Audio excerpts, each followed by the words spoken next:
ఇప్పుడు మనం చూస్తున్నది పార్వతీపురం పట్టణానికి దాదాపు 20 కిలోమీటర్ల దూరంలో ఉన్న తోటపల్లి రిజర్వాయర్. వైఎస్ రాజశేఖర రెడ్డి గారు జలయజ్ఞంలో భాగంగా ఈ తోటపల్లి రిజర్వాయర్కి శంకుస్థాపన చేసి నిర్మాణం చేయడం జరిగింది. ఇక్కడే కింద సంవత్సరం వైఎస్ఆర్ కిషోర్ చంద్రదేవ్ గారు మన గౌరవనీయులు ఎంపీ గారు బోట్ షికార్ను కూడా లాంచ్ చేయడం జరిగింది. చూడడానికి చూస్తున్నారు కదా, ఇదంతా కూడా చాలా అందంగా ఆహ్లాదభరితంగా ఉంది. ఇక్కడ బోట్ షికార్ చాలా ఫేమస్ అయింది ఈ మధ్యన. ఇక్కడ ఎంతోమంది బోట్ షికార్ చేయడం కూడా మనం చూస్తున్నాం. ఇక్కడ బోట్లో కొంతమంది జనాలు ఉన్నారు. అదే ఇప్పుడు కొంత ప్రదేశం మనకి నీరు లేకుండా ఖాళీగా కనిపిస్తుండడం చూడొచ్చు. వర్షాకాలంలో అయితే ఇదంతా కూడా దాదాపు వాటర్ జలమయంగా ఉండి చాలా అందంగా ఆహ్లాదభరితంగా ఇంకా ఉంటుంది. ఇలా పోతే ఇక్కడ మన ఏపీ టూరిజం వారు కూడా మన బోట్ షికార్ని టికెట్స్ ఇచ్చి ఎంకరేజ్ చేస్తున్నారు. సో మనం చూడొచ్చు, 2 బోట్లు కూడా ఉన్నాయి. ఇలా కాకుండా ఈ ఎండ్లో కాకుండా ఇంకా అక్కడ డ్యామ్ వైపు కూడా మరొక 2 బోట్లు కూడా మన ఏపీ టూరిజం వారు ఏర్పాటు చేసి ఉన్నారు. అక్కడ నుండి కూడా మనం బోట్ షికార్ చేయొచ్చు. సో ఈ తోటపల్లి డ్యామ్ అనేది చాలా ఇప్పుడు కనీసం దాదాపుగా ఒక 1200 హెక్టార్లకి నీరు అందించే రిజర్వాయర్ ఇది. ఇది టూరిజం పరంగా కూడా దీన్ని డెవలప్ చేస్తే ఇంకా చాలా బాగుంటుంది. ఇక్కడ మనం చూడొచ్చు, దీనిలో మనకి గడ్డి మొక్కలు అన్నీ కూడా పచ్చగా చాలా అందంగా కనిపిస్తూ ఉన్నాయి. సో ఏంటంటే ఇలా వస్తే మనకి ఇక్కడ వ్యూ పాయింట్ చాలా బాగుంది. ఇలా వస్తే కనుక మన చేతితో చాలా ఎంజాయ్ చేయొచ్చు. మనం చూడొచ్చు, ఇక్కడ మనకి ఉంది ఒక మొక్క ఉంది. ఇది వర్షాకాలంలో అయితే ఈ పువ్వులు చాలా మొత్తం అంతా నీరంతా కూడా ఈ పువ్వులతో నిండిపోతుంది. చాలా బాగుంటుంది, చూడడానికి అందంగా ఉంటుంది.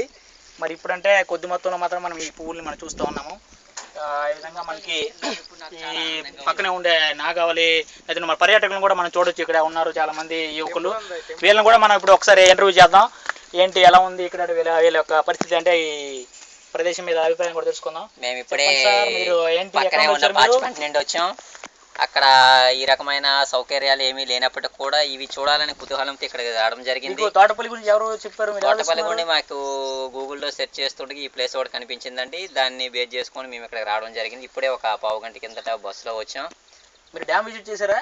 డ్యామ్ ఇంతవరకు చూడలేదండి. ప్రజెంట్ అయితే ఇప్పుడు ఇక్కడ బోట్ షికార్ ఉందని చెప్పడం వల్ల ఇక్కడికి రావడం జరిగింది. బోట్ షికార్ ఎంజాయ్ చేశారు మీరు? ఎంజాయ్ చేయడానికి వాటర్ తక్కువగా ఉన్నందు కారణం వల్ల బోట్ షికార్ అనేది నడపడం లేదు. కాబట్టి చాలా హట్ టైం ఇక్కడికి వచ్చి తెలుసుకొని అయినప్పటికీ ఇక్కడ ప్రదేశాలు చూసి చాలా ఎంజాయ్ చేస్తున్నాం. సో మా ఫ్రెండ్స్ అందరూ కూడా ఇక్కడికి రావడం జరిగింది. వీళ్ళందరితో పాటు ఇక్కడ నుండి మేము అలానే డ్యామ్ దగ్గరికి వెళ్ళి కొంత పరీక్షించి అక్కడి నుండి ఇక్కడ దగ్గరలో జంజావతి రబ్బర్ డ్యామ్ అని ఉంది. అది ప్రపంచంలో మొట్టమొదటి రబ్బర్ డ్యామ్గా చెప్పుకోవడం జరుగుతుంది. దాన్ని కూడా చూసి తిరిగిస్తామండి. ఓకేనండి. ఇప్పుడు మీరు నెక్స్ట్ టైం మీరు వసంతకాలంలో కనుక మీరు వచ్చినట్టయితే కార్తీక మాసంలో బోట్ షికార్ చాలా బాగుంటుంది. మీరు అప్పుడు వచ్చి విజిట్ చేయొచ్చు తప్పకుండా. ఓకే, చూసారు కదా, మరి ఇక్కడ పర్యాటకులు కూడా చాలా మంది ఎంత చక్కగా ఈ పరిసరాలను ఎంజాయ్ చేస్తూ ఉన్నారు. ఇంకా పక్కలో డ్యామ్ కూడా ఉంది, దాన్ని కూడా మనం ఒకసారి పరిశీలిద్దాం. ఇలా చూస్తే రావడానికి కోసం వ్యూవర్స్ కోసం ఇక్కడ ఏపీ టూరిజం వారు బెంచ్లు కూడా ఏర్పాటు చేశారు. ఇక్కడ చక్కగా వనభోజనం లాంటివి కూడా మనం జరుపుకోవచ్చు. ఇలా వచ్చి కనుక మనకి నది మధ్యలో రావడం కోసం మెట్లు చక్కగా క్యారిడార్ కూడా ఏర్పాటు చేశారు. Famous temple. సో ఏంటంటే ఇక్కడికి దగ్గరలో తోటపల్లికి దగ్గరలో చిన్న తిరుపతిగా పేరు పొందిన ఈ వెంకటేశ్వర స్వామి ఆలయం కూడా ఉంది. సో ఈ ఏరియా అంతా కూడా టూరిజంలో ఈ మధ్యగానే తొలి అడుగులు వేస్తూ ఉంది. ఇక్కడ దగ్గరలో చిన్న తిరుమల అని చెప్పబడే ఉత్తరాంధ్ర తిరుమలగా చెప్పబడే వెంకటేశ్వర ఆలయం కూడా ఉంది. సో ఈ విధంగా ఆధ్యాత్మికంగా పర్యాటకంగా కూడా ఈ ప్రాంతం ఇప్పుడిప్పుడే అడుగులు వేస్తూ ఉన్నది. ఇక్కడ చూస్తే మనకి డ్యామ్ గట్టు మొత్తంగా ఈ రిజర్వాయర్ని మొత్తంగా పరిశీలించాలంటే మనం ఇక్కడ నుండి చూస్తే కనుక మనం ఒకసారిగా చూడగలుగుతూ ఉన్నాం. సో ఈ పక్కనే శ్రీకాకుళం పార్వతీపురం హైవేని కూడా మనం గమనించవచ్చు. సో ఇది పర్యాటకులకి చాలా అనువైన ప్రదేశం, ఎందుకంటే హైవే పక్కనే ఉంది. ప్రయాణానికి కూడా చాలా సుఖంగా ఉంటుంది. ఇక్కడ నుండి చూస్తే మనకి పార్వతీపురం శ్రీకాకుళం హైవే కనిపిస్తూ ఉన్నది.